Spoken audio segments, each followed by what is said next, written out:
What's your problem?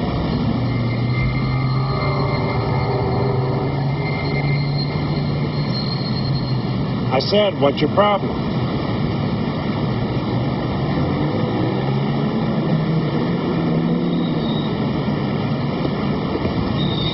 All right today, sir. Okay, how's it going? Fine, thank you. Thank you, sir.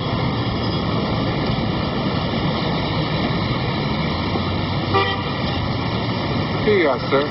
Thank you.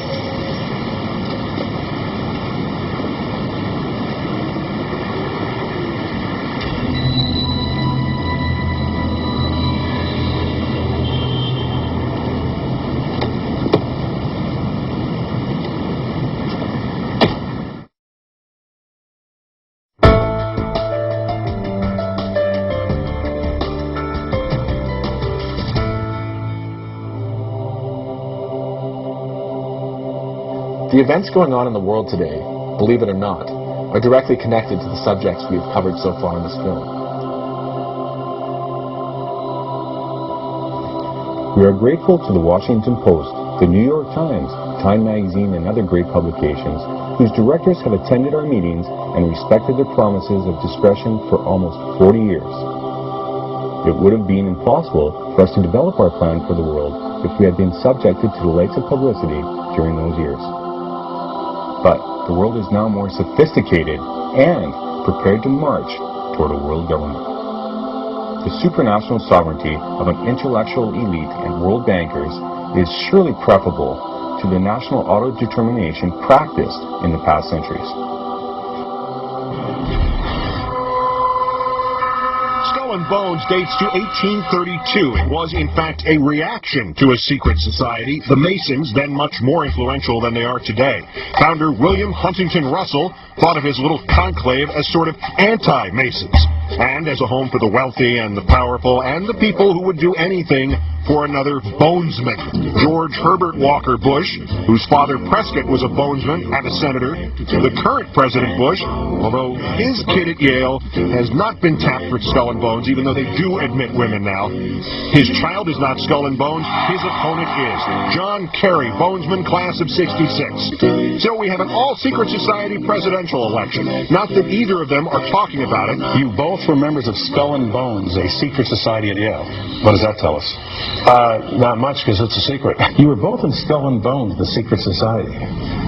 It's so secret we can't talk about it. One a Democrat, one a Republican, miles apart on the issues, but both rooted in the same secret Yale society. Which raises the question, how exactly is the Bush bone connected to the Kerry bone?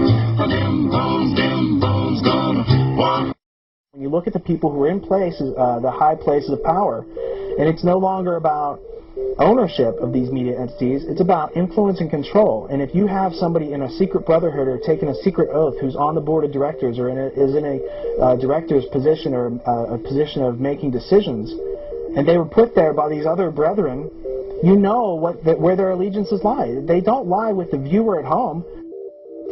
The secret society networks of global elites, along with their think tank groups and secret annual meetings, such as the Council on Foreign Relations, Bilderberg Group, and Trilateral Commission, are constantly planning new ways to keep the momentum of world events pushing towards their New World Order agenda.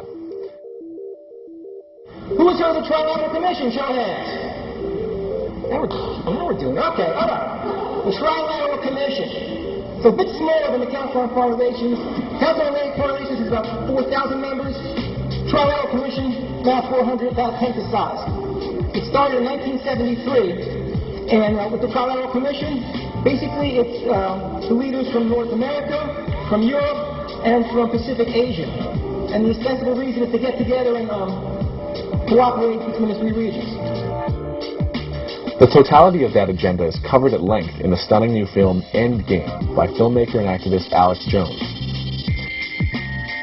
Discussing in detail the eugenics and depopulation agenda of the global elite, Jones presents an uncompromising vision of the future. A population reduced by 80%, a worldwide totalitarian police state of constant surveillance, complete financial tracking, and even behavior reading technology. Economies are replaced with a digital currency enforced through implanted chips put into the arms of the servile population. And if you don't go along or decide to rebel, they can simply switch off your chip, erasing your bank account, your health care, and even your citizenship. It means the end of human freedom on the planet. Knowing that this heinous plan of complete domination would never openly be accepted by the public, it appears the elites realized the largest problem-reaction-solution event in history would need to be planned and executed in order to bring in public acceptance of the sweeping changes that would allow conditions for the elitist plan to be fully implemented.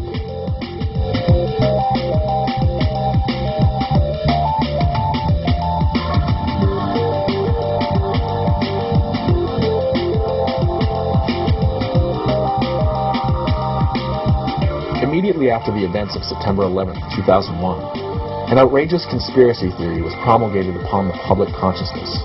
This theory claimed that 19 Saudi hijackers, several of whom turned out to be alive with their identities stolen, hijacked 4 planes in the eastern United States in the span of an hour and a half, outwitting the entire U.S. Air Force defense network, somehow avoiding missile batteries and hitting the Pentagon, and slamming into both of New York's World Trade Center towers, collapsing them both with hot jet fuel.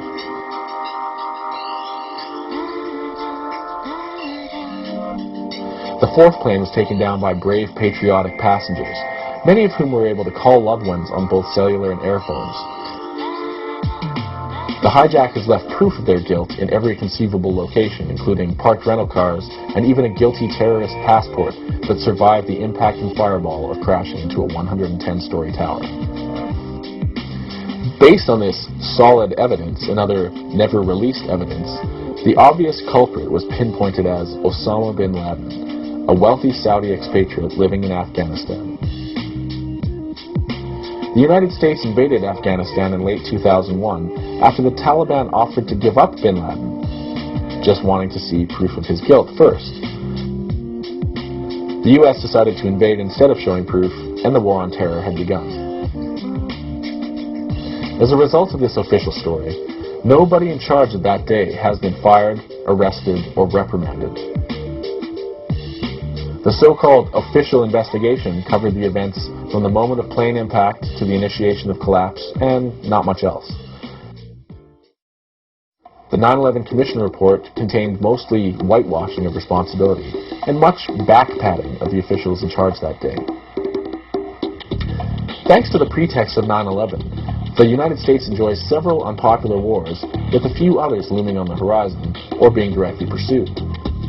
They've also enjoyed the largest debt and deficit in the history of the entire world, along with the creation of new, useful departments like Homeland Security, and increases of powers to agencies like FEMA, who handled the Katrina disaster so well. Finally, thanks to the pretext of 9/11, dozens of rights and civil liberties are being legislated away, while at the same time, the powers of the government to watch and control your actions are increasing at an alarming rate. Coincidentally, there exists a think tank group called the Project for the New American Century, with members including Elliot Abrams, Jeb Bush, Dick Cheney, Steve Forbes, Dan Quayle, Donald Rumsfeld, and Paul Wolfowitz. They put out a policy paper in the year 2000, before any of them were in power with George W. Bush. The paper was called Rebuilding America's Defenses, and in a section called Creating Tomorrow's Dominant Force, it's written, "Further, the process of transformation, even if it brings revolutionary change, is likely to be a long one, absent some catastrophic and catalyzing event, like a new Pearl Harbor." Several months later, many of the men in this think tank were now in positions of administrative power. 11 months after gaining that power, along came a catastrophic and catalyzing event, which has brought revolutionary change.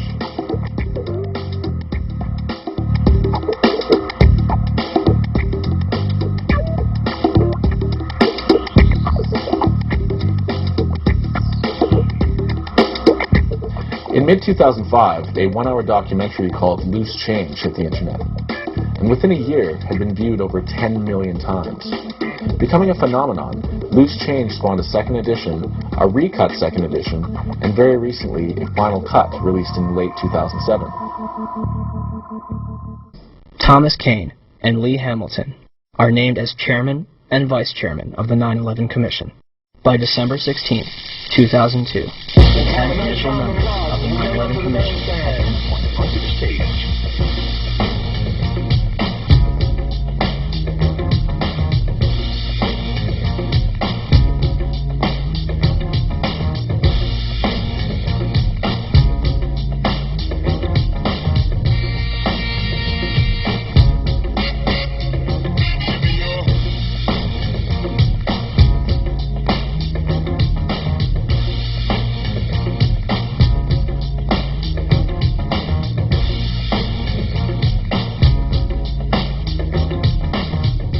And the man missing from this picture?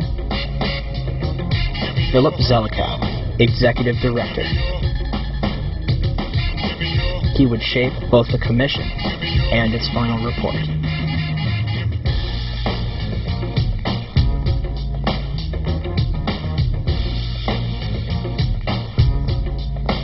The 9/11 Commission begins its investigation with a time frame of 18 months and a starting budget of $3 million.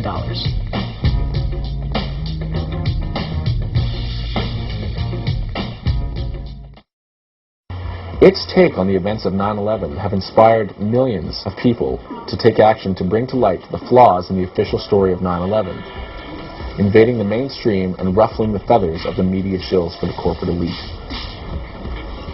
In 2006, we decided to visit New York for the 5th anniversary of the 9/11 attacks, to talk to people on the ground, experts in various fields of research, and investigate the truth. What we experienced was amazing. We have to continuously ask questions. That's what a patriot does. That's what it's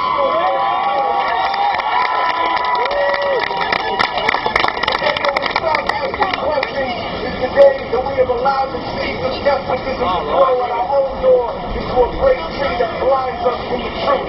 And we will not allow that to happen today. We will not allow that to happen on the next anniversary of 9/11. And if the government does not hold the truth, in 5 years we will be here on the 5th anniversary.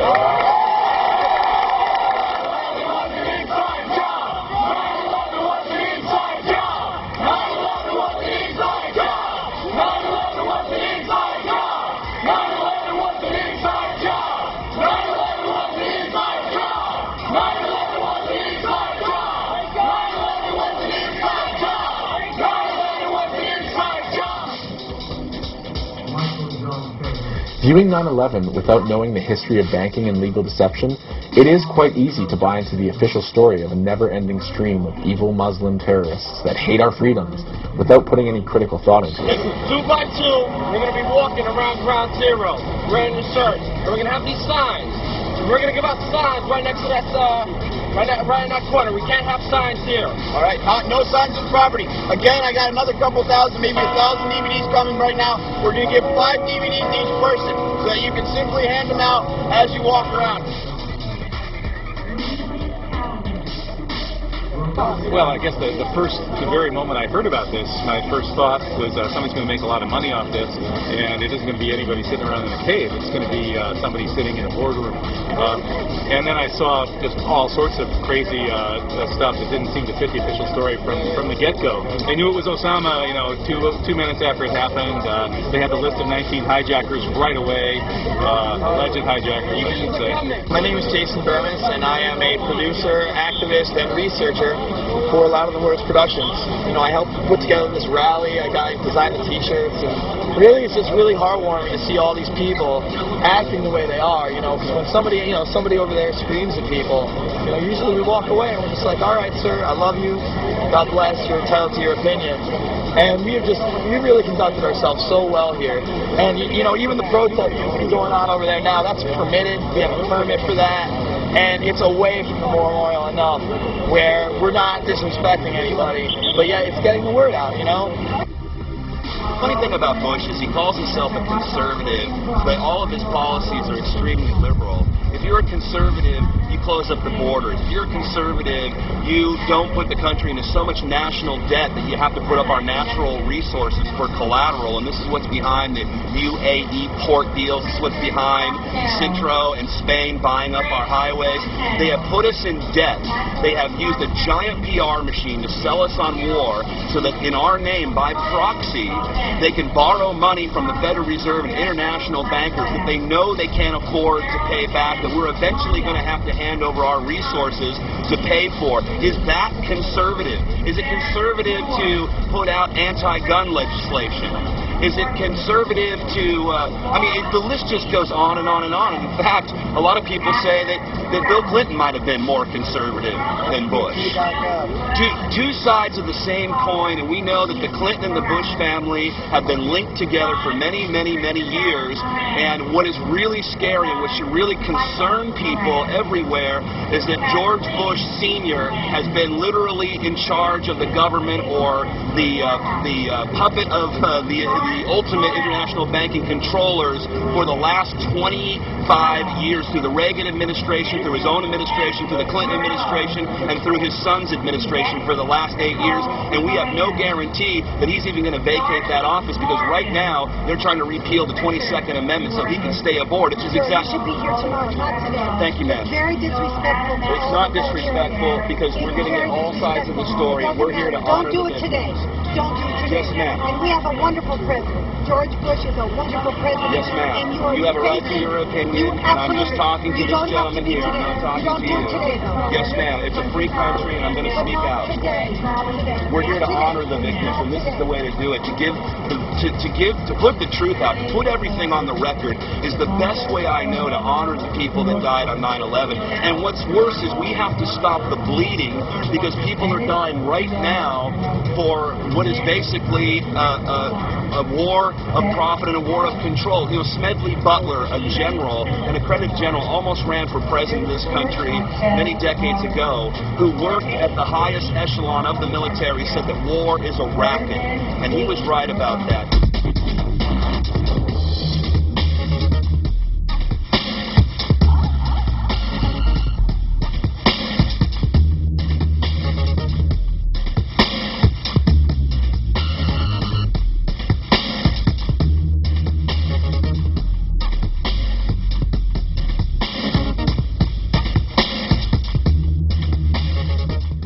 My name is Craig Bartmer. I was a New York City police officer for 6 years. I have pulmonary fibrosis. I have scar tissue in both of my lungs.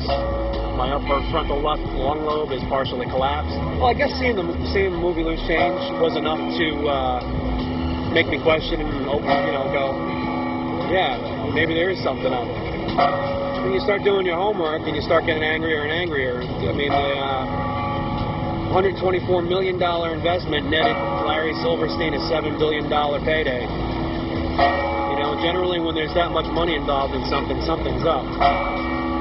And the fact that the 9/11 Commission completely glossed over that man's details, they didn't even mention one of his buildings that he got money on, and they call that a legit investigation, they're full of shit.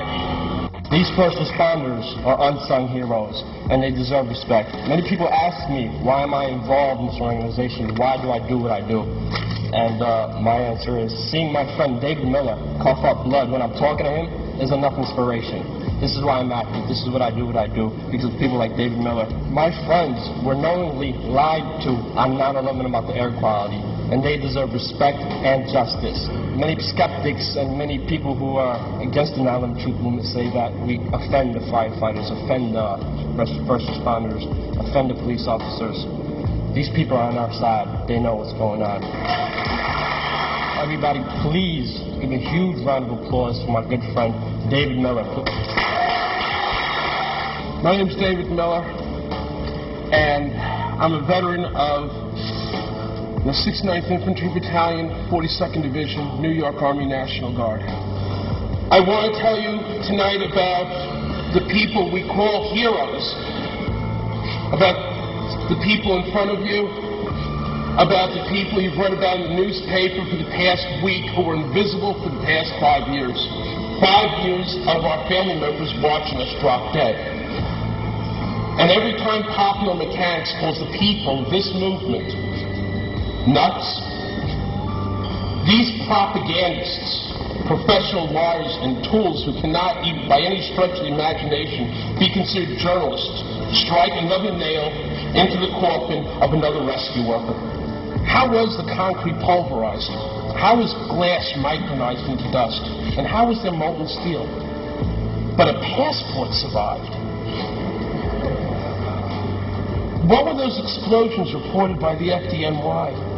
And why weren't the planes intercepted? And how did Hani Hanor learn to fly like that? I don't think we're crazy. Everyone in this administration had motive, intent, and opportunity. Conspiracies are only evidence the courts won't hear. We came to your rescue on 9/11. Now thousands of us and our families need you to come for 2 hours. For myself and far too many of us, research and the effective treatment is going to arrive far too late. I have double metastasizations in both lungs. That's just a reality. But remember the other side of the stream that stood up. We're the canaries in the coal mine. Where did all that dust go? We were also killed on 9/11. Avenge us.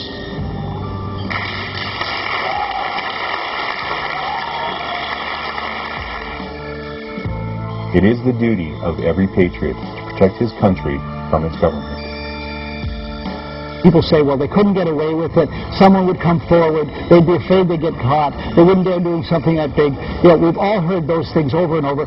Time magazine has beautifully summarized those arguments in its current issue, by the way. And these are arguments that are essentially bogus. For instance, that they couldn't keep a secret.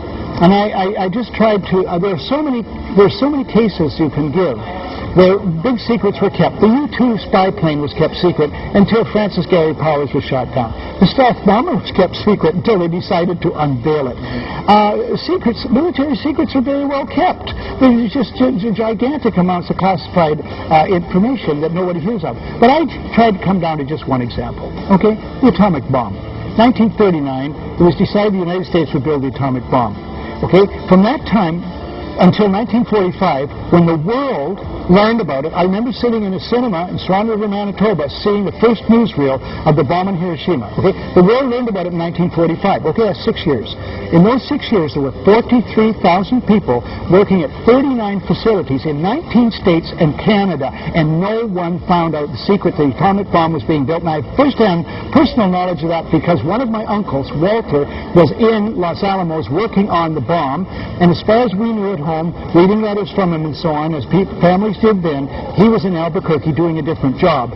He was one of the 43,000 had perfect cover, even for his immediate family. Don't tell me secrets can't be kept. I'm getting really pissed off with that argument. Next time I hear it, I may do something different than just answering it. Yeah.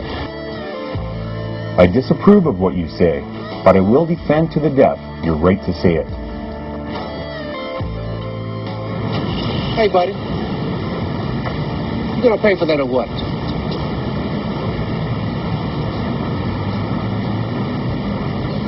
Look, buddy, I don't want no hassle today. Either pay for it or put it back.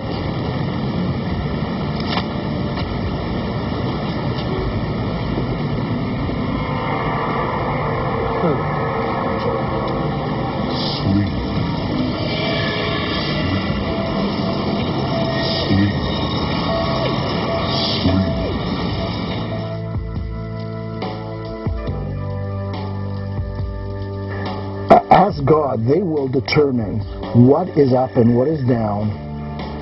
They will determine, as Winston Smith said in 1984, that 2 and 2 makes 5. And if you don't think 2 and 2 makes 5, you know, it's off to Siberia for you. And this is what's happening. You have 9/11. You have no plane wreckage at the Pentagon. You have no plane wreckage in Pennsylvania. You have an obvious case of, you have a building, World Trade Center 7, which was obviously demolished, yet wasn't even hit by a plane. You've got a case of 2 and 2 makes 5, and everyone believes it, and you've got the mass media saying 2 and 2 makes 5. Everyone, and if you don't believe 2 and 2 makes 5, you're evil. You're a terrorist. I mean, that's what we've come to. This is 1984. People have gotten caught up in the micromanaging of debates over the smallest things related to the 9/11 events, losing focus trying to prove or disprove points that ultimately are irrelevant because they're speculative.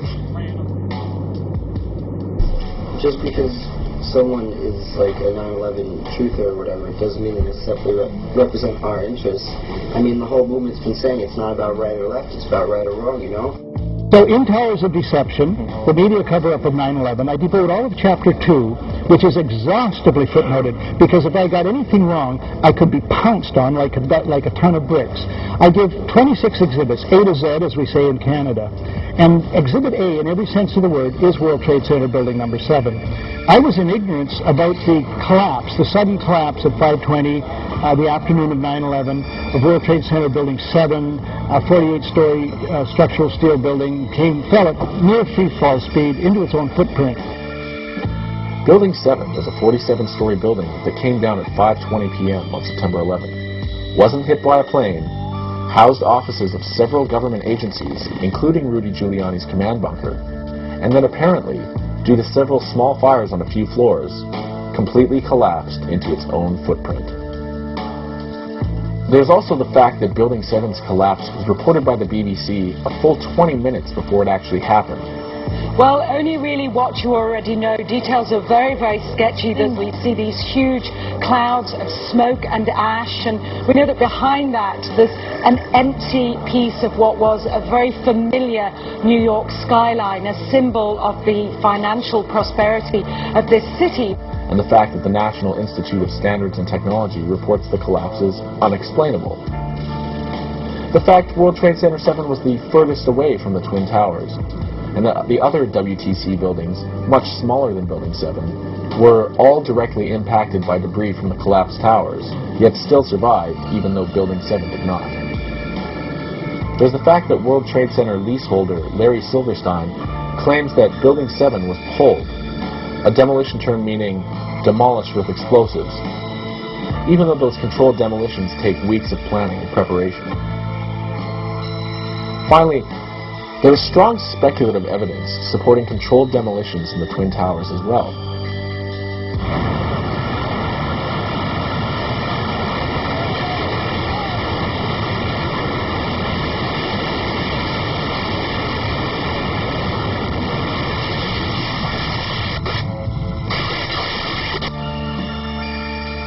The film 9/11 Mysteries covers in depth the possibilities of the World Trade Center collapse as being a controlled demolition.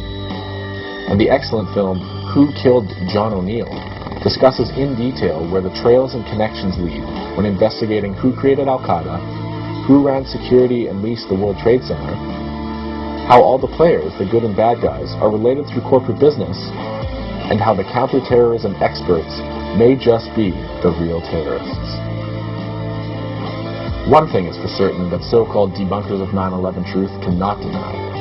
The government holds all the security camera tapes, all the documentation, the passenger lists, the materials of the crime, the black box recordings, and most information related to 9/11 that would exonerate themselves, silence their critics, and prove wrong the proponents who fight for full disclosure and a new investigation. But for whatever reason, and in an action that certainly would indicate guilt, they are completely reticent to release even scraps of info, despite the fact that calls to the FBI inform us that there is zero hard evidence connecting Osama bin Laden to the attacks of September 11th. He's not even wanted for the attacks on the FBI's top 10 most wanted website. It would appear that 9/11 was a multi-stage, multifaceted operation with several key goals. 1.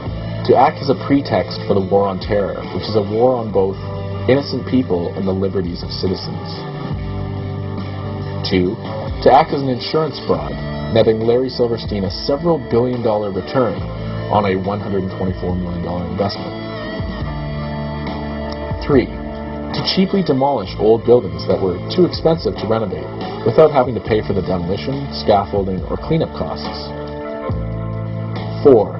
to earn money on several put options and stock manipulations based on foreknowledge of the events of that day. 5. To act as a public snuff film, traumatizing the public consciousness into a state of shock whereby new laws such as the Patriot Act could be easily passed and countries could be invaded without much thought or backlash. A complete psychological warfare operation. 6. To potentially cover up the evidence of both theft of gold bullion and to destroy computer evidence of several fraudulent electronic financial transactions performed in the brief time before the attacks. And 7. To enable the shifting of the paradigm of public consciousness to one of constant fear, rendering them more easily manipulated.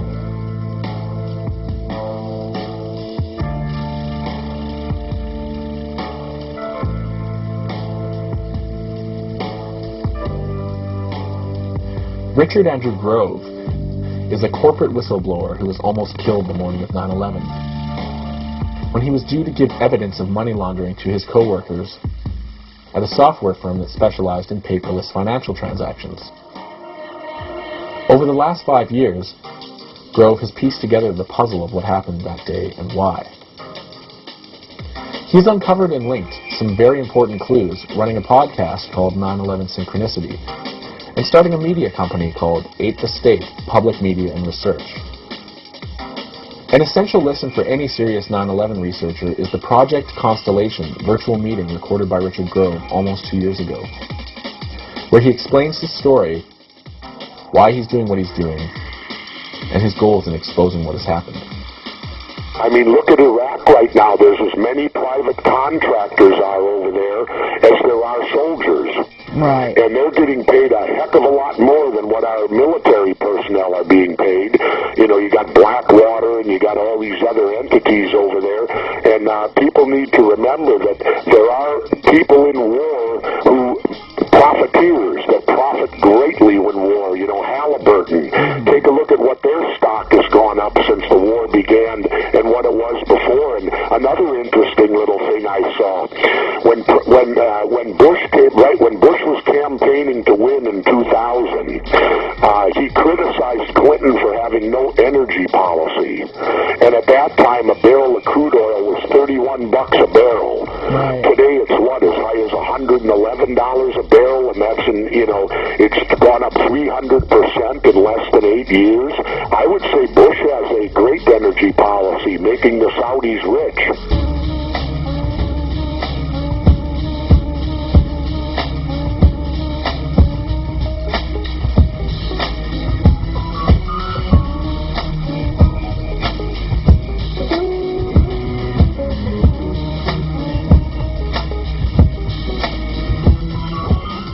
They have made our consciousness or our ability to view the world very small. So we're all looking through a peephole, but we think that's huge. That's all we've had. Well, I'm telling you that there's a widescreen version here. There's a big picture. And once you can take in enough pixels to start for this picture to develop, then that's an interesting cognitive process that I think a lot of people would enjoy being involved in if they only knew it existed. Because if you just go to where the news and the corporate media and the regime of power takes you, it's a very bleak picture if you understand it for what it is and can't see anywhere forward.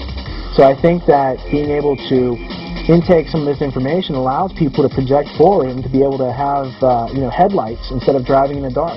I have a lot of questions now about 9/11. You know, first let me say, when it happened when I was governor, I regret that I went on my military tunnel vision.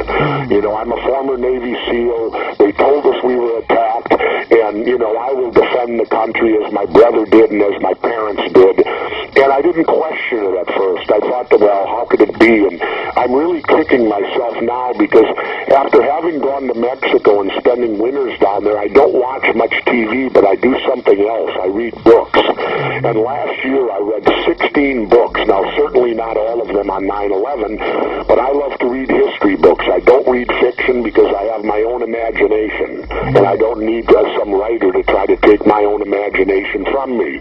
So I like to read history and what I consider somewhat factual books. And, you know, then I started, my son kept on my case about going to the internet and watching this loosechange.com. And so when my wife and I returned one one Sunday we decided to watch it. It takes about an hour. And I went through every emotion when I watched this. I went through anger, I went through fear, I went through crying, I went through almost getting sick to my stomach, and I started thinking back to 9/11, and my questions are simple. How can two planes knock down 3 buildings? We don't want to think about those things. And when you have an event like 9/11 being showed over and over and over again, or Oklahoma City, or the 1993 World Trade Center tragedy, those are, snuff films. Those are snuff films that are being showed over and over and over again to people, and you're in a passive, receptive position where you're sitting in front of it, watching it over and over and over again. More and more people are waking up to the truth that at the very least, a completely new, independent investigation of these attacks needs to happen. And the soldiers that are in Afghanistan and Iraq need to come home because there is no actual good reason for them to be there. Only rationalizations presented over and over, delaying their return and maximizing profits for the warmongering banking interests.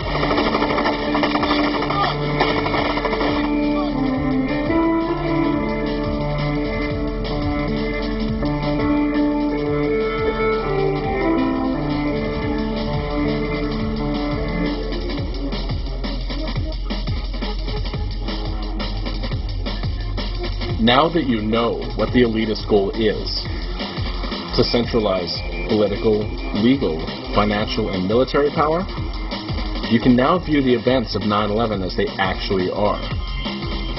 A coordinated psychological operation used to create a multi-profitable situation for many cartel capitalistic entities, as well as acting as a pretext for unlimited war on terrorism and the extreme reduction of personal liberties, protesting, and freedom.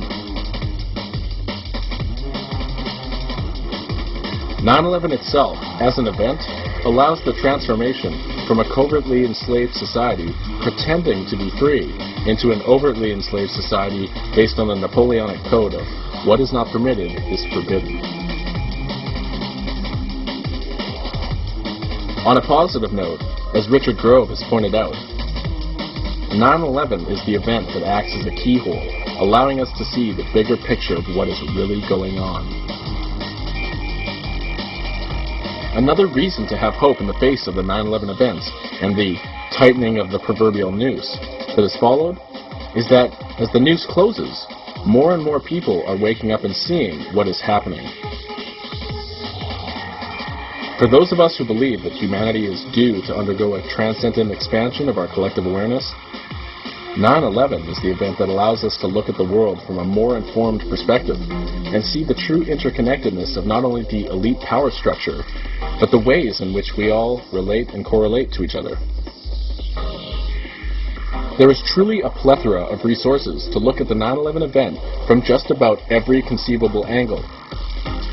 But at this point, the official story, at the very least, has been blown away to be shown as a total fraud. It is extremely important to get a full contextual understanding as to who would have, who could have, and who did mastermind, profit, and benefit from the attacks, and then blame Muslims in another country. The recent revelations of the destruction of Al-Qaeda interrogation tapes by the CIA, without any disclosure to anyone in the chain of command, underscores the nature of the deception. They wish to get rid of whatever evidence that exists that disproves their official story. But there are simply too many factors for them to effectively control, save our ignorance. The elitist media insists that not only is the official story the only truth, 2 + 2 = 5, but anyone who questions that truth, even an American icon like Willie Nelson, is branded as unpatriotic and ridiculed as crazy, without ever addressing the actual evidence that's been presented. When someone insults you after you bring them a logical and rational argument, it is because they have no way to win the argument. End of story. To learn the related history leading up to the 9/11 events, and how the war on terror is really a war on your remaining freedoms, be sure to visit thecauseofeffect.com and learn how to stand up against this veiled oppression